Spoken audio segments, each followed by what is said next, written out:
Welcome to the Futures Forum Live online, where we explore the landscape and byways of our shared futures. On this edition of the Futures Forum Live, we exchange ideas, information, education, and inspiration about the future of Black America. For more information, visit www.thefuturesforum.org. Get Futures Sense now. Share this story and share our future. Stay tuned for a journey to the future with host Dr. Claire Nelson.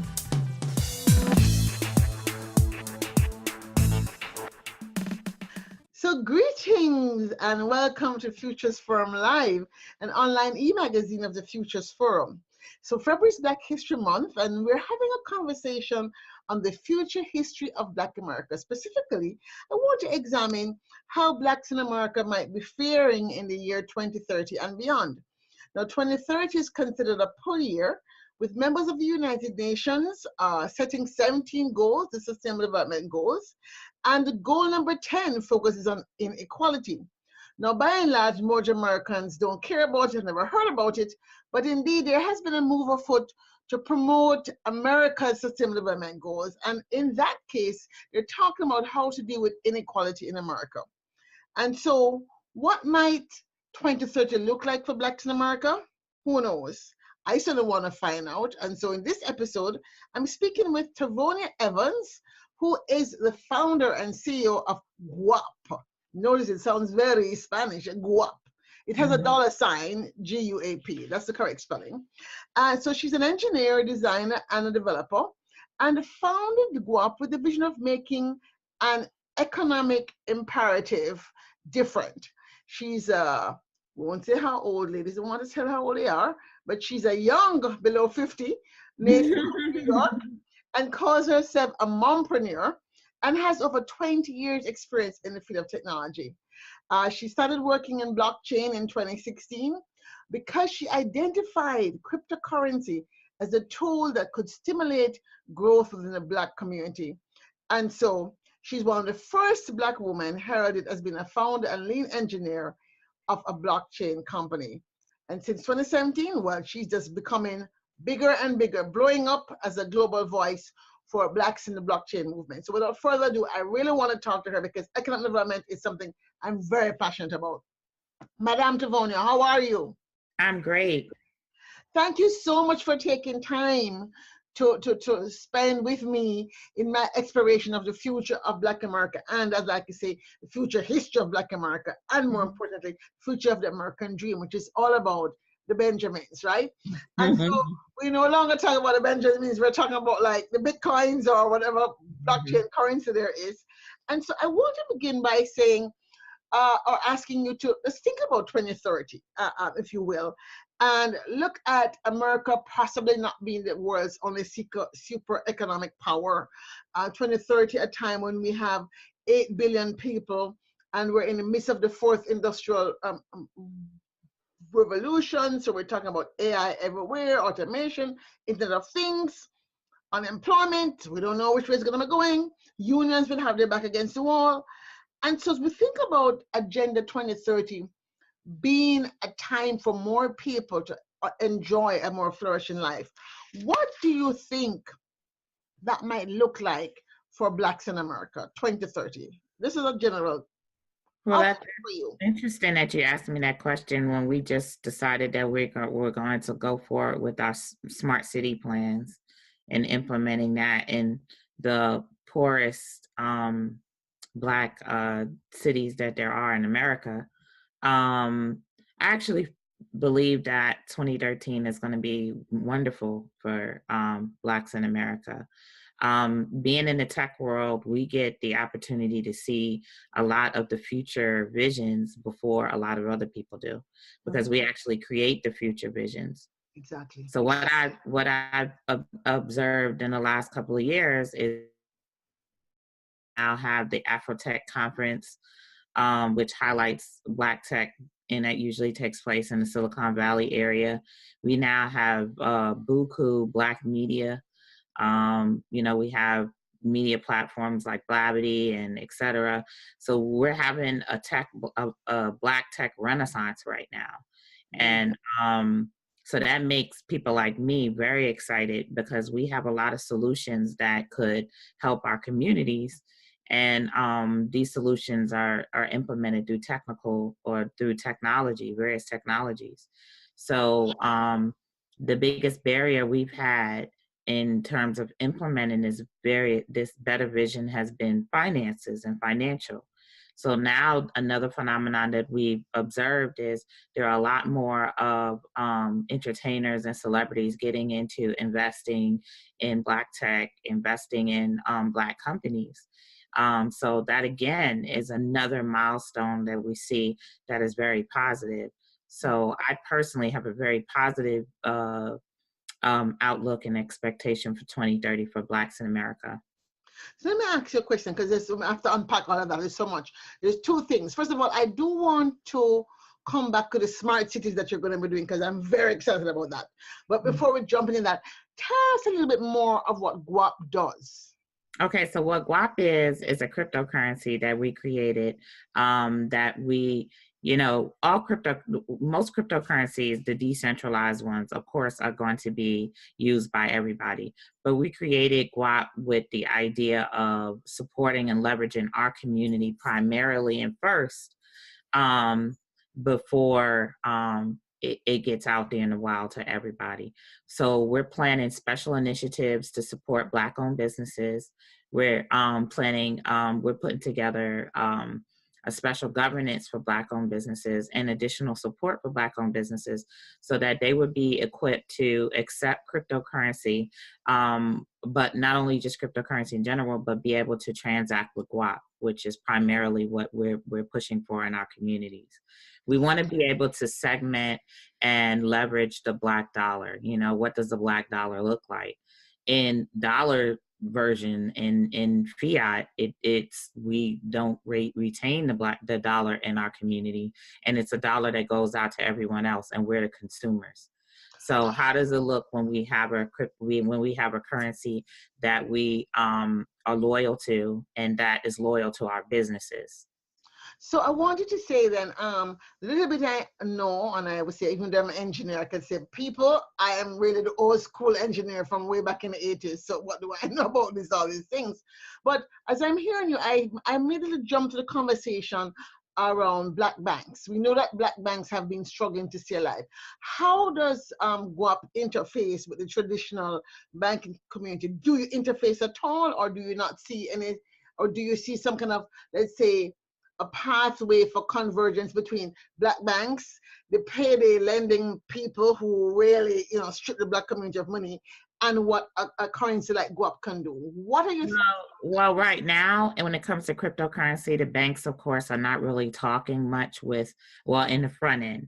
They're not really talking much when it comes to crypto. But in terms of Black banks, I know of Black banks that definitely are open to creating innovation because they have to compete. You know what I mean? I mean, they have more of a stake in staying up with future technologies. You know what I mean? Because they have to fight on so many different fronts. So I potentially see us working together with Black banks and creating something very cohesive, because I'm not saying that cryptocurrency is to eliminate banks in general, but it's going to force it to evolve, because we're still going to need structures that have custodial assets or deal with custodial assets or sell financial services. We're still going to have a need for that. However, cryptocurrency and blockchain is forcing an evolution in that. You know what I mean? So, I see us being able to potentially work together and create a structure by which, we set the template for the future in terms of finance. The other group I want to bring into the conversation is the Black church. Yes. And the Black, let's say the Black sororities, fraternities, those organizations. Yes. How do you see that sort of social capital, right, that we have, being, let's say, again, converging with the economic ideas that you're talking about? Have you found people to be responsive to these ideas? Absolutely. Absolutely, I have. While the heads of those organizations are not quite there yet, There's certainly lots of elements that are within the organization. So I see that, but on the whole, we haven't been educating those organizations as of yet. And I think that an education initiative is called for, and that's something that we're definitely pushing for with GUAP, so that we can educate people in the Black church as well in different organizations about blockchain and what it potentially holds for the community. So we're definitely prepared to do that. And I see that coming very, very, very soon. Well, I do think that, I mean, just speaking for myself, even though I'm an engineer and I consider myself a little bit technical, right?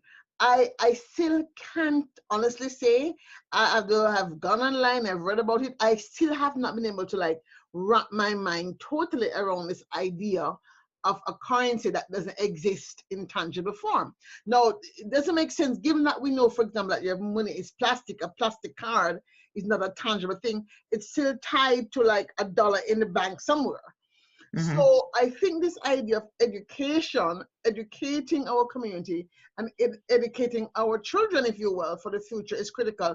If you're talking about by 2030, which is only 10 years away, having GUAP become, let's say, a currency of choice for, let's call it, even if it's just for your entertainment spending then. That's a lot of funds right there, right?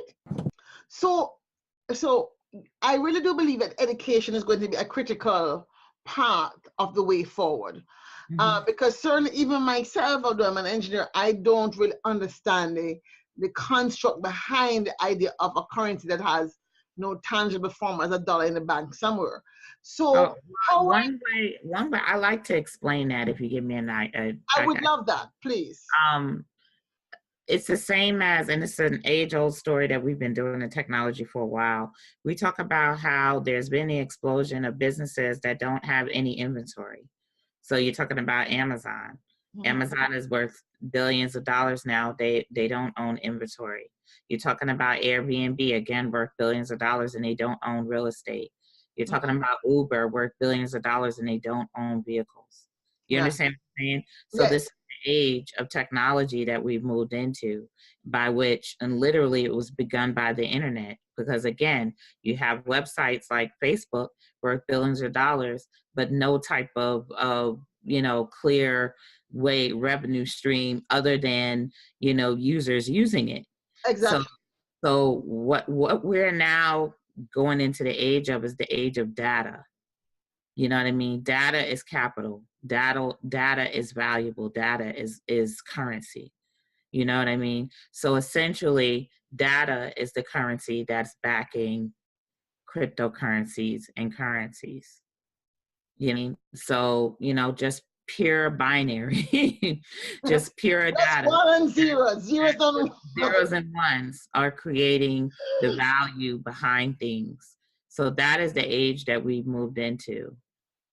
So I want to jump ahead and go back to where you started, because that's very exciting for me.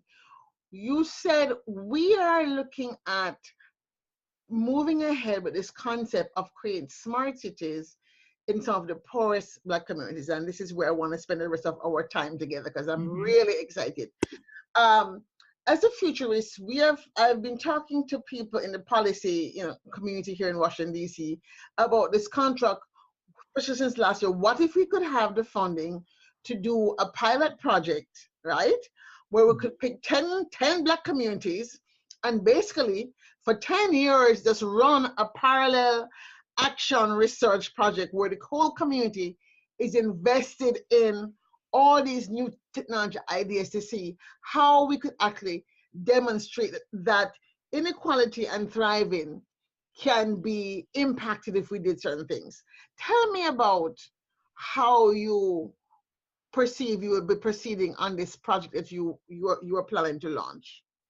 Well, absolutely. With the concept of smart cities, you're leveraging technology to, create the flow of society and to solve basic issues that we got going on, which there are a lot of technological solutions available now. You know what I mean? So all of the inner workings based on these solutions that are really not very difficult to implement these days, and that they can sustain themselves through various industries. There are industries created out of this, you know. For instance, while a lot of people don't like to look to third world countries as a concept of smart cities, when you look at countries like India, where they are doing the majority of their work, they're doing remotely now, and they have single-handedly raised their revenue, and they're impacting their poverty by farming out their resources to all over the world, because they're taking advantage of technology. So technology, I consider it's interesting, because in my home, at least within the last 20 years, I consider my home like a smart home. I'm living the life of how someone would be living in terms of a smart city.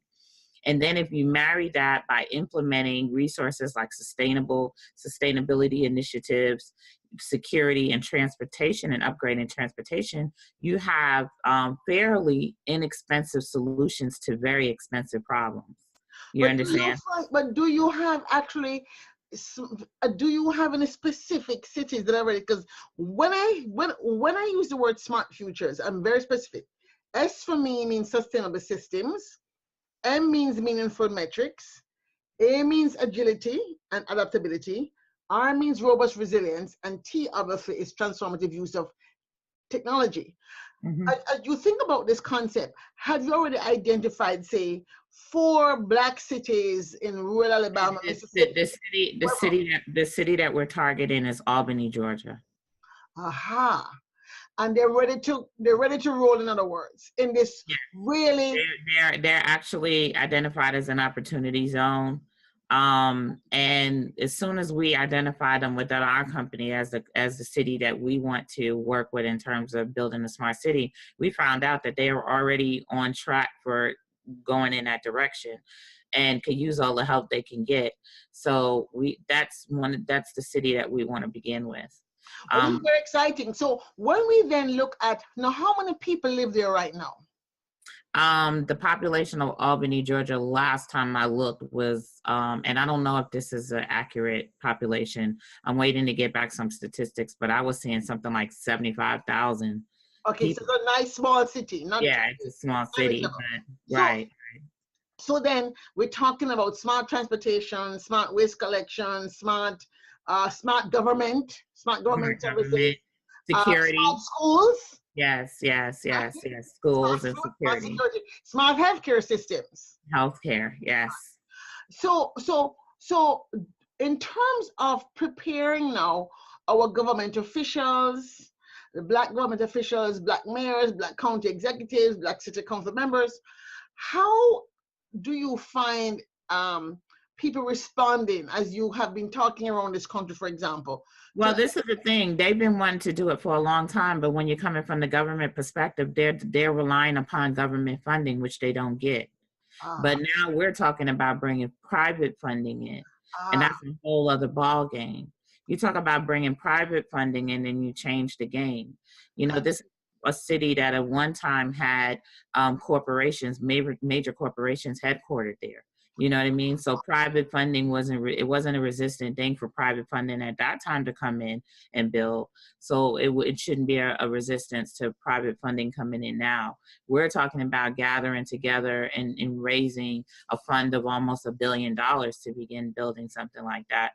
And in these days and times, $1 billion in technology is not a lot.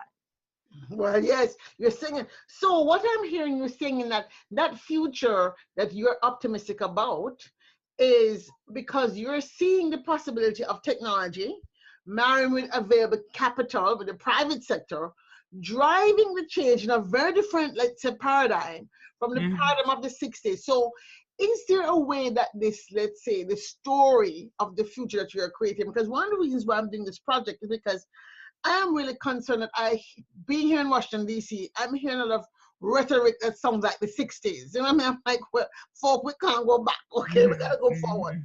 How do we take what you're talking about, what you're doing, and people like you're doing, and find that meshwork of voices that allow us to scale up, or given the quote unquote the danger zone of people not wanting success to happen, better for there to be a stealth approach. How are you seeing the actual process to move this agenda forward? Well, first of all, of course, politically, we're getting more involved. I believe we're getting more involved. Millennials are getting more involved politically. Now in Congress and Senate, we have more younger people than ever. So obviously that's reflective of, millennials becoming more politically involved, which is a good step forward, that they're even gaining that kind of interest. Yes. And that's a plus. Yes. So when you're bringing down the government in terms of age, now you're more identifying with current and future trends, and not so resistant to letting go of old systems and structures that are holding us back. So that's for one.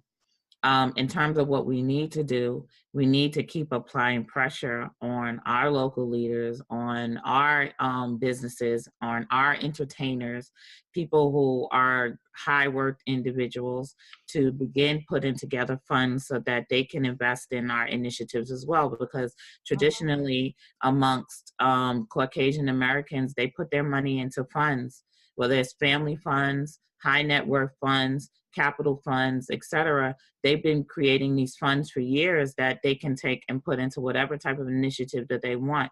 So we are now in the tech explosion of African Americans. So we can have funds as well that can fund innovations and projects, et cetera. We have plenty of money. I don't not believe we don't have the money. I believe at this point we have plenty of money to do those things. How do you see the HBCUs and engineering schools and tech schools and the HBCUs being a part of this change process? Oh, I see them being instrumental, because a lot of the HBCUs are smack dab in the middle of these communities that can take advantage of these opportunity zones. Like, for instance, Albany has Albany State. I mean, a lot of the schools are in these areas, so they can become integral parts of the community. And instead of being isolated from the community and operating, outside of the community, they can be taken advantage of, building up these communities as well, because it's going to be these communities that fill these schools. Wow, I think really as you're talking, I'm beginning to see the picture you're painting. So what keeps you up at night in terms of what could go wrong with this vision? What keeps you up at night when you say, oh my God, this, I have to make a bend here to make this work? Well, the thing is, we have to remain unbothered by the current political state and the things that are going on outside in the world and the community. We can't let those things stop our plans from what we're doing. You know what I mean? We can't get sucked into the narrative of war, destruction, this, that. We gotta keep planning, creating a plan, and committing to making that plan a reality under all costs. We have to keep focused. Yeah. Do you think that there are ways in which the technology could disadvantage us, though, going forward? Well, you always trade off one thing for the next when you're moving into a new system or a new paradigm. There's always a trade-off. The disadvantage, I think that we would work really cohesively with technology, because we're really a communal people, so one of the things that gets lost, of course, in technology is the actual community interaction. And I think that's something that we won't lose. I think that's something that could potentially even be stronger, and that this technology can link us in that manner. You lose more, of the social aspect of it when it comes to technology in some cases. Like, we can use Facebook or social media as an example. But again, I think that people are now craving that actual physical, social living interaction again. A lot of people are kind of moving away from too much social media and actually trying to get out there in the world and see the world again. Moving away from the phones. As we draw to a close, I know you're optimistic. Tell me, are you especially optimistic about the role of women in this space? Absolutely. Not to say that I don't see the barriers.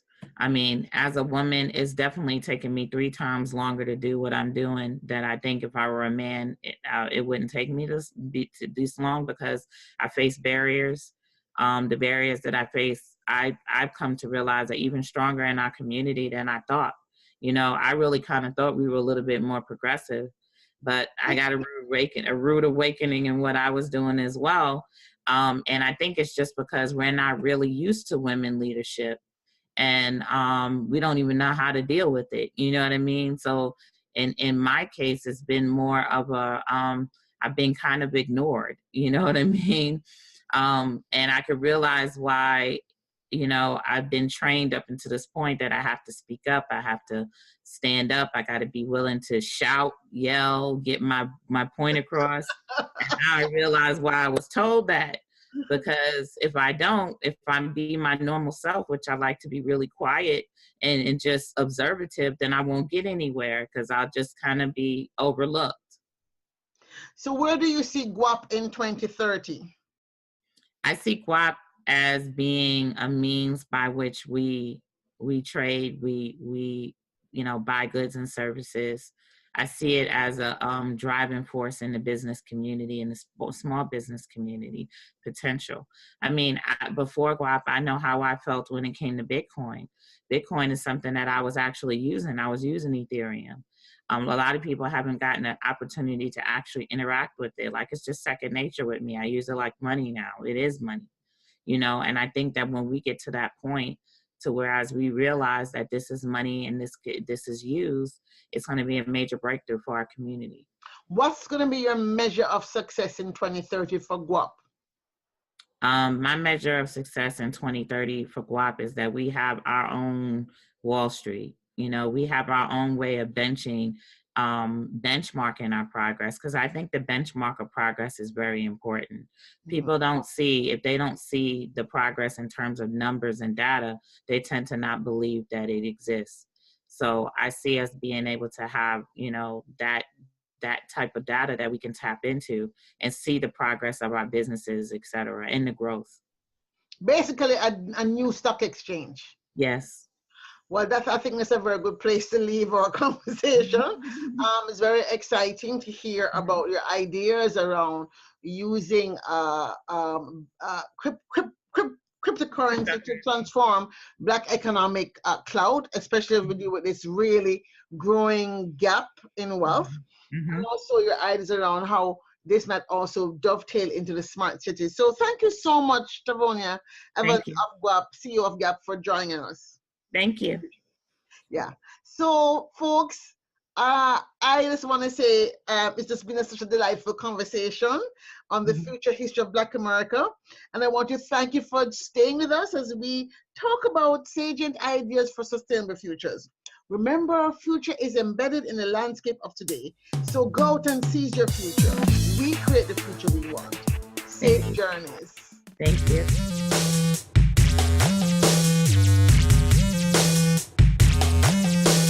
You have been listening to the Futures Forum Live online. This podcast aims to tell and share stories about the emerging future and help us better shape the future we want. The Futures Forum Live online is a production of the Futures Forum in Washington, D.C. For more information, visit www.thefuturesforum.org. Get future sense now. Remember, our future is embedded in the landscape of the present. Share this story and share the future.